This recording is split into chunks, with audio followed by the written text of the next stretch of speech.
Queridos irmãos, abra sua Bíblia no Evangelho de Mateus, no capítulo 7, Mateus capítulo 7, versículos 13 e 14.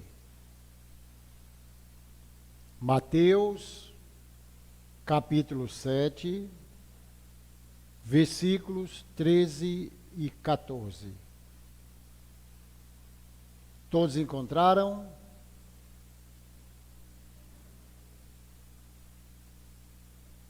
Diz assim a palavra de Deus: Entrai pela porta estreita, larga é a porta e espaçoso o caminho que conduz para a perdição, e são muitos os que entram por ela. Porque estreita é a porta e apertado o caminho que conduz para a vida, e são poucos os que acertam com ela. Só esses dois versículos, vamos orar. Senhor nosso Deus, nós queremos louvar o Teu nome pela Tua palavra, queremos agradecer pela Tua presença no nosso meio, e mais uma vez colocar diante de Ti as nossas vidas. Pedir, meu Deus, que o Senhor fale ao nosso coração. Em nome de Jesus. Amém.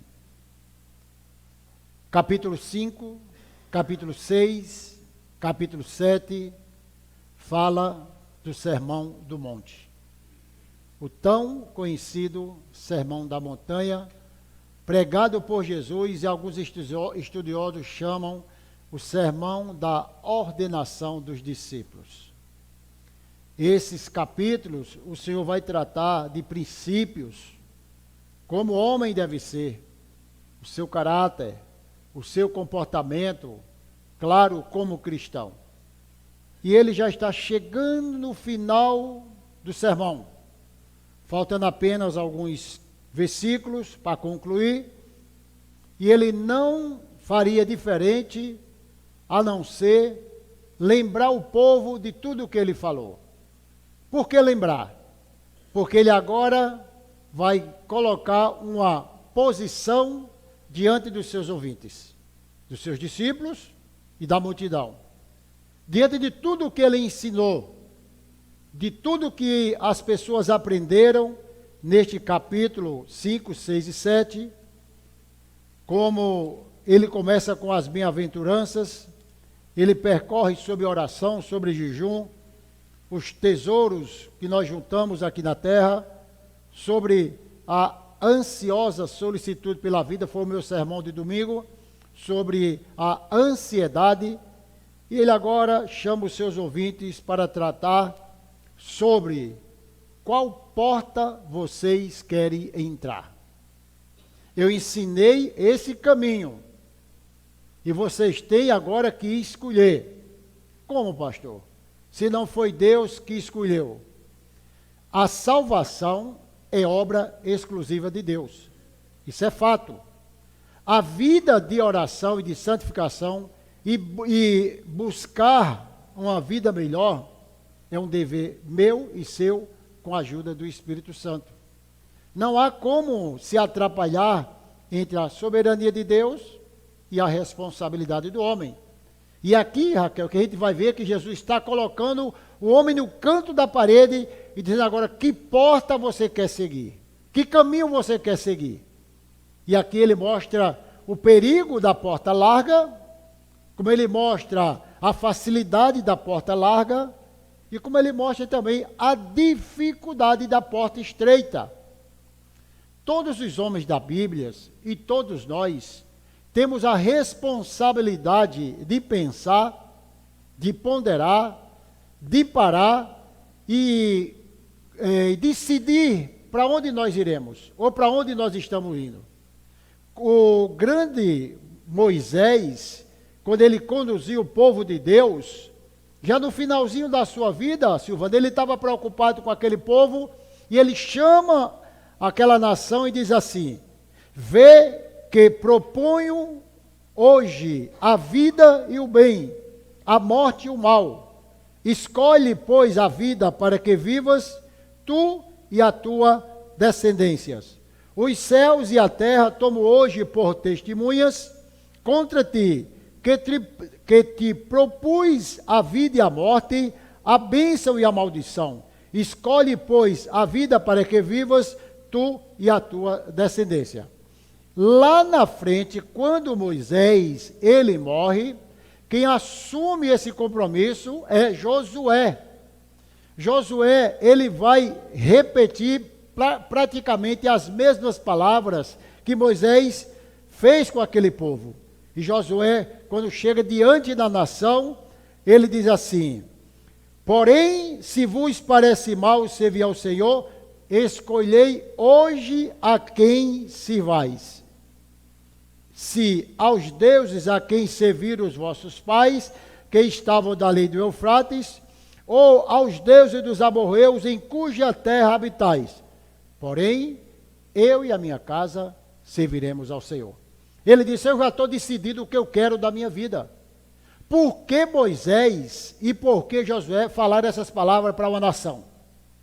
Eles tiraram o povo de um cativeiro, conduziram rumo à terra de Canaã, atravessaram o Mar Vermelho, enfrentaram muitas dificuldades, e a preocupação desses dois líderes, qual era? Era que esse povo não se voltasse para os deuses dos amorreus, os deuses do Egito, e essa preocupação fez com que esses dois homens reunissem a sua nação e dissessem: vocês precisam decidir o que vocês querem. Vocês querem seguir aos deuses amorreus? Vocês querem voltar lá para o Egito? Vocês querem continuar cativo? Mas o povo não foram diferentes do que Moisés falara, e eles concordaram, porque tem momento que nós precisamos parar, tomar uma decisão nossa para onde nós queremos ir, o que nós queremos da nossa vida. E o povo era inconstante, Roberto. E o povo era inconstante, e por isso que Moisés, ele fez essa pergunta. Jeremias, do mesmo pensamento, fala para a sua nação: a este povo dirás, assim diz o Senhor, que te ponho diante de vós o caminho da vida e o caminho da morte. Jeremias 21:8. Por que eu estou repetindo essas palavras, falando essas palavras do Velho Testamento? Porque homens de Deus precisam primeiramente fazer uma análise da sua vida, para onde ele está indo, o que ele está fazendo, se ele está sendo conduzido pelo Espírito Santo, está fazendo a vontade de Deus, como também estimular aos ouvintes, às ovelhas, que caminho eles estão seguindo. Sabe por que, Socorro? Porque de vez em quando nós estamos inconstantes, nós somos inconstantes, nós estamos talvez com a mente dividida, como Tiago fala, a mente dobre, que está dividida entre dois pensamentos. E aqui, nesse texto, Jesus vai tratar de um assunto muito importante: porta estreita e porta larga. O que significa? Ele vai falar de duas portas, ele vai falar de dois caminhos, de dois transeuntes, né, as pessoas que transitam, e de dois destinos, aonde esse povo vai chegar. E ele começa dizendo assim, é uma ordem de Deus, um imperativo de Deus: entrai pela porta estreita, larga é a porta, espaçoso é o caminho que conduz à perdição, são muitos que entram por ela. Jesus começa a mostrar que essa porta estreita, é algo que pode ser favorável e desfavorável para o cristão. Escute o que eu vou dizer. Quando ele diz assim, que é um convite difícil, é um convite bom, mas é um convite difícil. Em algumas circunstâncias, vai se tornar favorável e desfavorável. Favorável por quê? Porque os que entram estão descritos como sendo benditos, são consolados, herdam a terra e serão plenamente saciados. Essa é a virtude desse. Por que desfavoráveis? No sentido de que não é um caminho fácil. Nem sempre você vai encontrar esse mar de rosas que apresentam por aí. Infelizmente, é um evangelho que é pregado de facilidade. Venha e deixe de sofrer, você tem que ser rico, você tem que ser cabeça, você não pode ser cauda, você nasceu para vencer, até música que canta dessa maneira, você nasceu para ser um vencedor, você não pode ser derrotado, entre outras coisas. E nós entendemos que o evangelho é difícil. Nós entendemos que a vida com Deus não é uma vida fácil. Não tem nada fácil quando uma pessoa se converte ou quando Deus alcança o coração daquela pessoa. Tudo continua difícil do mesmo jeito. Agora, há uma diferença que ele vai dizer exatamente na parte que são favoráveis, onde nós somos benditos, consolados, nós somos cuidados por Deus, que é a diferença. Desfavorável é porque nós seremos perseguidos, insultados, caluniados, sobrecarregados com pesadas obrigações que devem ser ainda além da justiça, da justiça praticada pelos escribas e fariseus. Você tem que ser mais santo do que ele, você tem que ser mais justo do que ele. Então o que é que ele quer dizer aqui? Que é um caminho muito difícil. Essa porta estreita que Jesus fala, e ele fala que essa porta estreita, entrar pela porta estreita, ele diz que essa porta aqui são poucos, e a porta larga, o que é que tem? São muitos. Por quê? Muitos procuram o caminho da facilidade. Infelizmente, o ser humano se acostumou com o atalho, com as coisas fáceis da vida. Ninguém quer esperar. Ninguém quer plantar e esperar colher a sua semente. As coisas estão de uma forma tão avançadas que as pessoas não conseguem mais esperar. Isso é duro, isso é um sofrimento. Então veja só, ela é desfavorável. Por quê? Porque obriga a nós, a expressão obriga a nós a ser diferente. Os nossos princípios não devem ser negociados. Os nossos princípios devem ser diferentes dos princípios do mundo, das atitudes ímpias, e nós não devemos nem, pelo menos, comungar com essas pessoas. Então, é uma situação difícil. Steve Lawson, um grande teólogo, ele diz assim, já falei hoje pela manhã na escola bíblica, quando ele diz, a Bíblia não é difícil de entender, a doutrina não é difícil de entender, ela é difícil de engolir. Sabe por quê? Porque quando nós engolimos a palavra de Deus, nós engolimos o nosso orgulho, o nosso preconceito, o nosso achismo. Quando nós entendemos que é bom para nós, nós queremos nos beneficiar. Mas quando não é bom para nós, nós temos dificuldade de engolir. Sabe por quê? Essa porta estreita é algo que as pessoas pensam, é o primeiro ponto que ele coloca. Ele falando da porta estreita, já está dizendo que é estreita e que deve ter muito cuidado. No versículo 2, no versículo 14, ele vai dizer, porque estreita é a porta e apertado o caminho. Ele entre por ela. Ele está dizendo, olhe para aqui, você entre por ela, mas não é fácil, Nel. Você entre por ela, irmão Antônio, mas não é fácil. Não existe nenhuma facilidade no Evangelho. Se você começar a olhar o ministério de Jesus, sempre foram palavras duras, sempre foram palavras que as pessoas precisavam mudar de vida, diferentemente de pregadores que oferecem tanta facilidade que parece que o Evangelho perdeu a graça, está de uma forma banizada e as pessoas não levam a sério.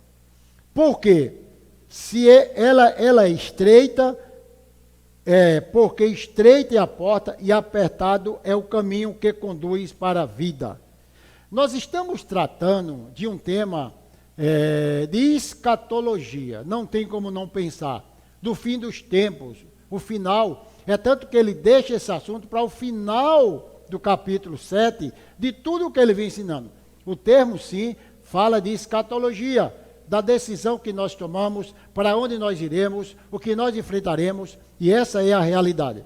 E ele diz, porque estreita é a porta e apertado é o caminho que conduz para a vida eterna, a salvação. E ele diz, são poucos os que acertam com ela, não é? Isso tem muito a ver com aquilo que ele falou no seu sermão também, que muitos são chamados e poucos escolhidos. Então, a maioria sempre vai querer a porta larga. A maioria sempre vai querer o caminho da facilidade. Isso é visto de uma forma geral, não somente no contexto do mundo, mas até mesmo em algumas igrejas, algumas pessoas que acham que devem percorrer esse caminho. E ele diz, esse caminho é um caminho que conduz para a vida, e são poucos os que acertam com ela. É evidente que o nosso Senhor, ele não usa um método, não é, de facilidade para pregar a sua palavra. Jesus diz sim, sim, não, não.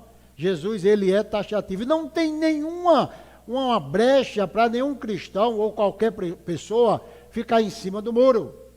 É como você se encontra como diz William Barclay, numa encruzilhada.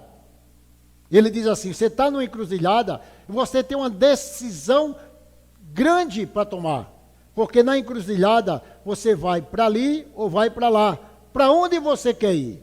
Então, ele deduz esse teólogo como a vida numa encruzilhada, que você tem que tomar uma decisão pensada, coerente, sábia e, acima de tudo, com a direção de Deus. O que aconteceu com Abraão e Ló? Eu já falei isso para vocês, já preguei sobre esse texto, que em determinado momento, Abraão e Ló precisaram tomar uma decisão. Eles caminharam juntos por muitos anos, eles tiveram momentos maravilhosos, mas teve uma hora que a coisa começou a desandar entre os seus pastores, a briga que acontecia. Aí Abraão disse, Ló, vem cá, sobrinho, vem cá, senta aqui, nós não temos mais como caminhar, porque está havendo muita briga. O que é que acontece? Você escolhe para onde você quer ir.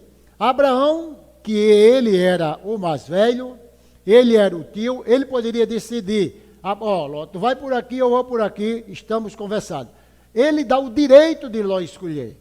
Agora pensa comigo, Ló, a Bíblia diz que olha para a campina do Jordão, onde era tudo muito verde, tudo muito bem regado.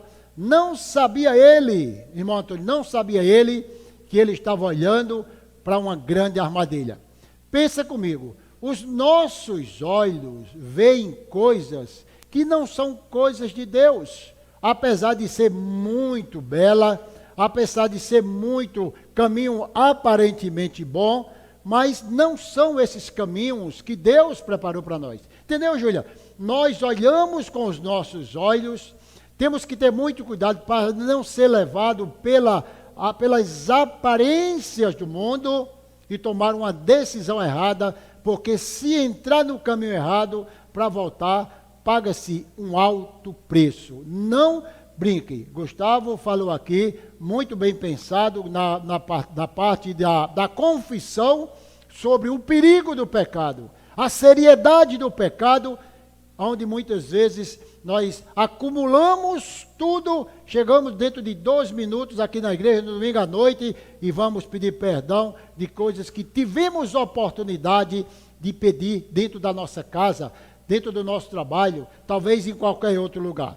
Então, o que Ló fez? Ló olhou a campina de Jordão, toma aquela decisão, e a Bíblia diz que ele segue o caminho, e foi aonde a cidade foi tomada pelo fogo. Certo? O caminho, ele é estreito, mas é um caminho glorioso. O apóstolo Paulo, quando ele chega em uma cidade chamada Icônio e Antioquia, a Bíblia diz que eles foram apedrejados, arrastaram para fora da cidade, dando como morto. Esse homem era o que maltratava os cristãos.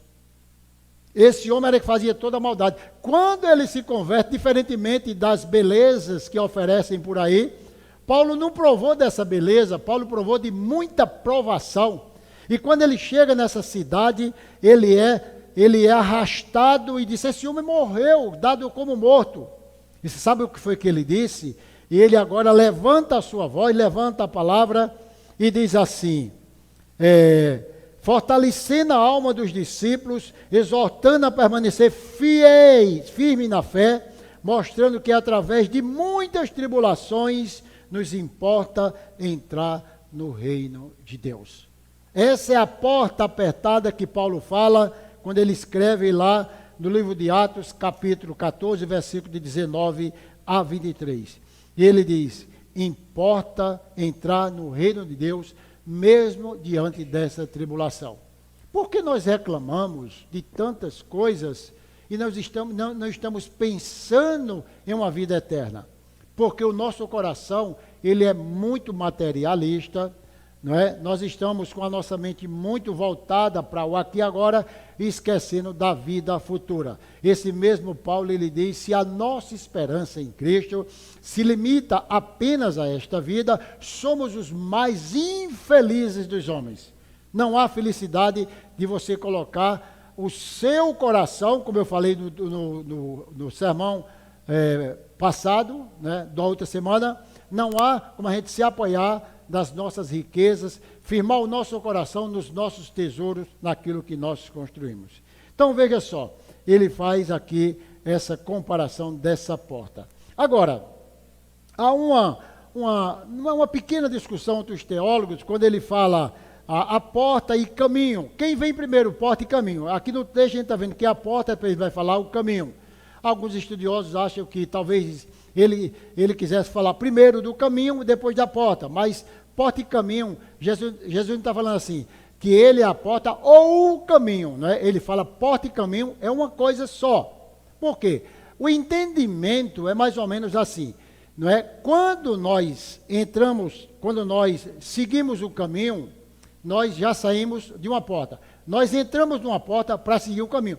Tudo bem, mas nós podemos muito bem, né, ir no caminho e entrar numa porta. Esse tem sido talvez uma discussão pequena entre os teólogos, o que vem primeiro, porta ou caminho? E o William Hendricks, ele chega à conclusão que não há confusão para querer saber quem vem primeiro. A ideia basicamente é essa. Jesus disse assim, eu sou a porta, se alguém entra por mim, será salvo, entrará e sairá e achará pastagem. Então, a primeira atitude é de entrar na porta que é Jesus. Quando ele diz assim, eu sou a porta, e alguém entra por aquela porta, vai ter segurança. Como nós agora vamos colocar esse caminho? O caminho, ele, particularmente eu acredito dessa maneira, que ele possa vir depois da porta, você entra na porta e vai seguir agora o caminho. Eu sou a porta. A porta é Jesus, o caminho é aquela caminhada nossa que nós estamos escolhendo que estilo de vida. Nós estamos procurando uma vida de santificação, nós estamos talvez procurando uma vida diferente da porta que nós entramos. É por isso que é essa exigência.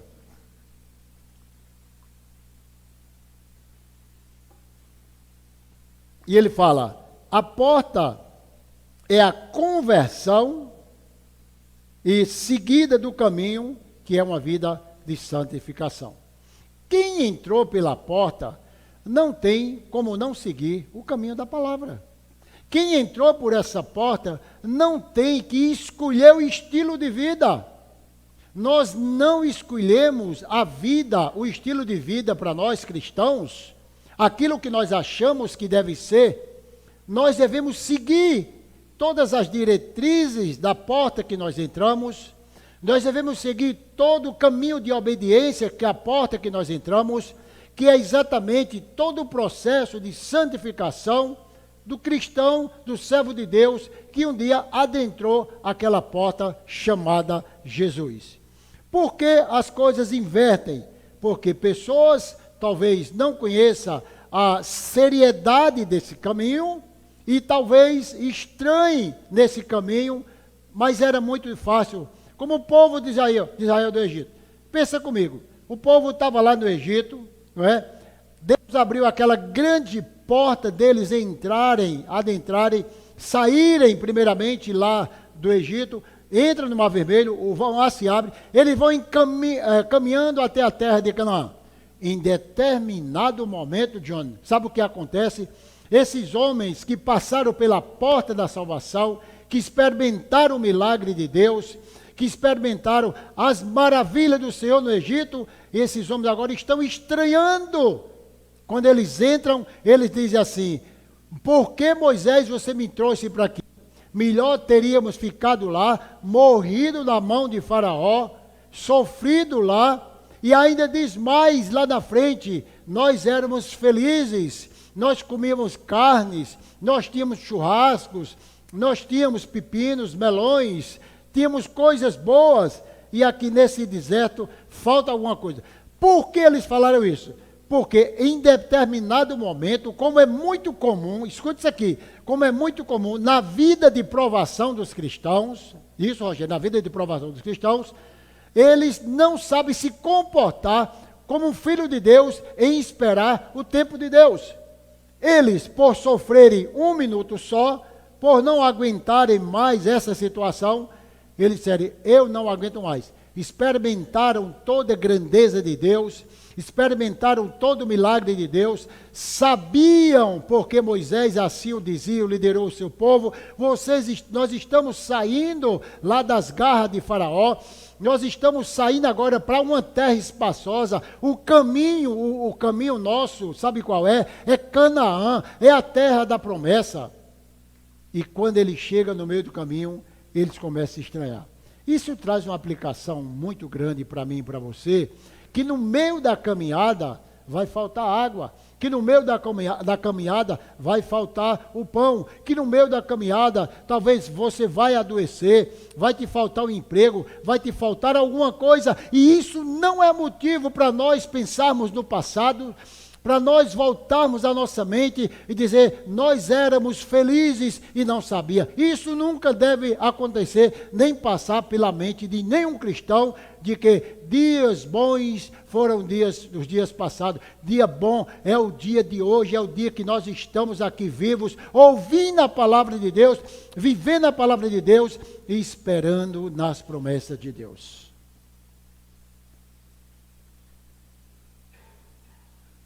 A porta estreita, ela é comparada a uma borboleta com catraca. Aquela do ônibus, aquela que você entra no aeroporto ou em qualquer outro lugar. Os estudiosos comparam essa porta estreita com uma catraca. Quantas pessoas passam numa catraca? Quantas pessoas passam numa catraca? Uma. Ele diz que a catraca ela está ali para uma pessoa passar. Quantas bagagens passam numa catraca? Quantas? Nenhuma. Você passou na catraca, a bagagem vai por cima. O que é que ele quis dizer com isso? Hendricks, ele mostra que essa catraca é exatamente a porta estreita que não cabe a nossa bagagem, aquela bagagem desfavorável, aquilo que nós vínhamos trazendo já há muito tempo, os fardos pesados, e ele diz que essa bagagem fica para trás, tu entra na catraca, tu entra na borboleta, só, sem a bagagem, porque o caminho, ele é estreito. Nós não podemos depender dessas bagagens. Diga-se de passagem, que entra uma pessoa e não entra duas. Isso mostra que a salvação, ela é individual. A salvação, ela não é coletiva, no sentido de que todos vão chegar através de outra pessoa, vai entrar de um em um. Por quê? É assim que acontece a vida espiritual, Julinho. Nós vamos sim, entramos numa catraca um por um para seguir a nossa caminhada e somos responsáveis nesse caminho pelos nossos atos pecaminosos, por aquilo que venha talvez a prejudicar a nossa vida espiritual. Ele diz, essa porta, ela é uma porta estreita e é uma porta larga. A porta estreita, pois, é a porta da renúncia, da obediência. Mateus diz assim, olha o que ele diz, quando eu falo que o caminho é difícil. E Jesus sempre alertando, sempre mostrando a sua realidade, que é algo que nós devemos praticar todos os dias, porque é muito difícil. Portanto, se a tua mão ou o teu pé te faz tropeçar, corta e lança fora de ti. Melhor entrares na vida manco ou aleijado do que tendo as duas mãos e os dois pés seres lançado ao fogo eterno. Se um dos teus olhos te faz tropeçar, arranca, lança fora de ti. Melhor entrares na vida com um só dos teus olhos do que tendo os dois e serem lançado no fogo do inferno. Mas por que essa palavra, Edson? O que quer dizer essas palavras? Você conhece alguém que cortou a mão? Você conhece alguém que mandou arrancar os olhos? Você conhece alguém que cortou os braços porque pecou? Eu não conheço ninguém. Mas essas palavras mostram a seriedade do pecado, ao ponto de te fazer cegar, ao ponto de te fazer manco, aleijado. É a ideia do texto. Não que você vai um dia, nenhum de nós, arrancar os olhos, cortar as mãos, os pés. Nunca faremos isso, Eduardo. Agora, ele está mostrando, é coisa muito séria. É como se você estivesse perdendo um membro. É a seriedade. Então, é melhor você entrar no reino do céu perdendo do que você entrar com a sua... o teu pensamento que ganhou ou que tem alguma coisa. Então, essa porta, ela é estreita por essa maneira e ela é larga. Por quê? Porque ela vai oferecer muitos atalhos, né? Infelizmente, já falei, posso repetir, um evangelho de tanta facilidade, um evangelho que não se cobra. Olha para aqui, um evangelho que eu vejo pregado em algumas pessoas, alguns líderes, que não se cobra vida de renúncia, que não se cobra vida de arrependimento, aonde eu vejo profetas se levantarem, profetizarem para aquelas pessoas, né, enchendo de vã esperança, prometendo coisas e nunca trazendo uma palavra de repreensão. Deixa o pecado. Um grande pregador congregacional do século XVIII, vocês conhecem Jonah Edwards? Esse camarada, ele sacudiu uma nação com um sermão, pecadores irados na mão de Deus. E ele prega essa palavra dura. Sabe por quê? Porque o povo precisa de palavra dura. Nós precisamos de ser confrontados com os nossos caminhos fáceis. E a história diz que ele pregava, a pregação dele era uma pregação que falava muito sobre o inferno. Ele, se fosse nos dias de hoje, ele não tinha muita bagagem, irmã Rita, porque ninguém quer saber de inferno, a gente quer saber de boa vida. E quando ele termina de pregar aquele sermão, a história diz que o povo chorava, urrava, gritava no meio do salão, pedindo para se arrepender. E certo dia, alguns teólogos chamaram ele e disse assim, explica para nós, por que o senhor fala tanto de inferno? Ele disse, vem cá para eu lhe dizer, se o seu filho que é pequeno, for colocar a mão naquela tomada, você está aí onde você está, o seu filho está colocando o dedinho na sua tomada, o que é que você vai fazer? Não mexa aí não, no mínimo você dá um grito, ou você corre. Ele disse, irmão Antônio, se o menino colocar o dedo, você tem que gritar, porque é um perigo que ele está enfrentando. Ele, da mesma maneira, eu prego sobre o inferno, eu grito, porque é coisa séria, que muitas pessoas ainda não perceberam, não entenderam. E ali ele convenceu aqueles teólogos de que essa alegoria era muito importante. A criança vai colocar, o teu Samuel coloca o dedo ali, Nel, e tu fica só olhando aí, e dizendo, faz isso não. Você dá um grito, você é louco, menino, faz isso não. É a mesma maneira que Jesus traz a palavra para nós. Por quê? Porque nós somos servos de Deus, salvo na pessoa de Jesus Cristo, mas infelizmente a nossa mente ainda é uma mente corrompida pelo pecado. Nós somos essas pessoas que temos essa tendência de cairmos, de fraquejarmos. E o apóstolo Paulo, ele escreve aos romanos, quando ele diz assim, porque nem mesmo compreendo o meu próprio modo de agir, pois se faço o que prefiro e sim o que detesto, porque eu sei que em mim, isto é, na minha carne, não habita bem nenhum, pois o querer o bem não está em mim, não porém o efetuá-lo, porque não faço o que prefiro, mas o mal que não quero, esse faço.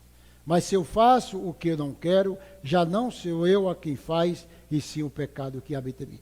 Paulo, eu acho que Paulo era, desculpa usar essa expressão, era mais crente do que eu e você.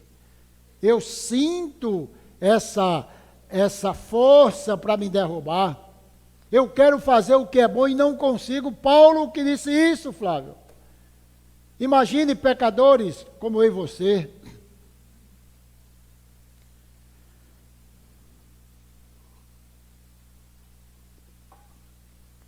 Ele diz, eu quero fazer e não faço.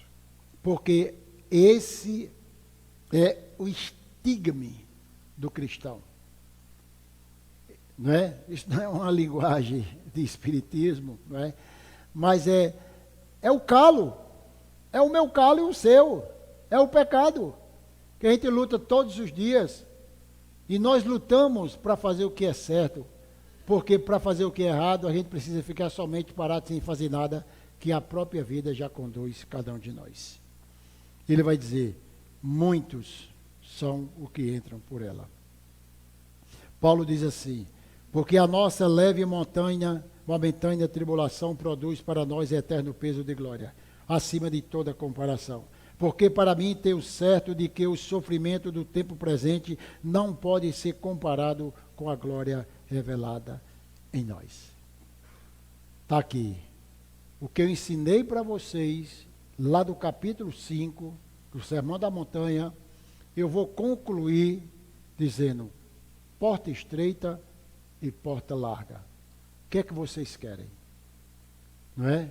Pensa direitinho, falando para aquele povo. E ele agora vai concluir mostrando esses dois destinos. Quais são os dois destinos? Esses dois destinos são exatamente aquilo que muitos pregadores evitam falar. Uma realidade que ninguém pode fugir. Só existe dois caminhos, céu e inferno. Não adianta eu querer trazer um terceiro caminho. Não tem purgatório, não tem o que esperar, não tem segunda chance depois da morte. Nós em vida é que recebemos a nossa salvação. Aquele que crê em mim tem, não terá, tem a vida eterna. O verbo presente. O crente desfruta de algo muito bom do futuro no presente. Ele desfruta das bênçãos de Deus hoje. Então, para ele concluir, ele mostra que há esses dois caminhos. Os que entram pela porta larga e agora trilham no caminho espaçoso, estão indo rumo à destruição. Estão indo para a perdição eterna. O profeta Daniel diz assim, muitos dos que dormem no pó da terra ressuscitarão, uns para a vida eterna e outros para a vergonha e horror eterno. Jesus, João Batista, quando pregou lá, que estava batizando Jesus, ele já deixou bem claro, há 2000 anos atrás, a sua pá ele tem na mão, e limpará completamente a sua ira. recolherá o seu trigo no seu celeiro, mas queimará a palha em fogo inextinguível. O que é que ele quer dizer? Não tem como evitar chegar no destino final pelo caminho que você e eu escolheu. Qual é a porta que nós estamos seguindo? Que porta e que caminho nós estamos trilhando hoje? Pensamos um pouquinho sobre toda essa exortação. Porque essas palavras de advertência, elas já vêm há muitos anos atrás. A Bíblia, de capa a capa, é o livro do arrependimento da salvação. E Jesus, quando ele prega lá no mar da Galileia, diz assim a palavra de Deus. Daí por diante passou Jesus a pregar e dizer: arrependei-vos, porque está próximo o reino dos céus. É uma mensagem de ontem, de hoje e de amanhã. Meus irmãos, pensa direitinho. Um dia tudo isso vai acabar. E nós temos que ter convicção de que nós adentramos a porta da salvação, a porta que Jesus Cristo escolheu. Então, se eu e você entrou nessa porta, se nós estamos nesse caminho, cuidado para não ser enganado. Cuidado para não ser levado, talvez, por outros ventos de doutrina.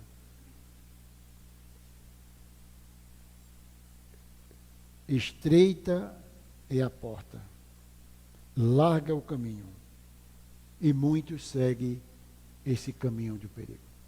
Que Deus guarde a mim e a sua vida. Que Deus guarde o nosso coração, para que possamos seguir o caminho da renúncia, da dificuldade, não é? Um caminho que traz dores, pesado, mas é um caminho glorioso. Não é? O salmista diz: ainda que eu passe pelo vale da sombra da morte, não temerei mal nenhum. A convicção do cristão é essa: Deus está comigo. Eu estou na prova, eu estou num momento difícil da minha vida, eu estou angustiado, as portas se fecharam, está muito difícil, é estreito, mas Deus está presente. Louvado seja o nome do Senhor. Que Deus nos abençoe. Amém. Inscreva-se em nosso canal. Compartilhe nossos vídeos. Deus os abençoe.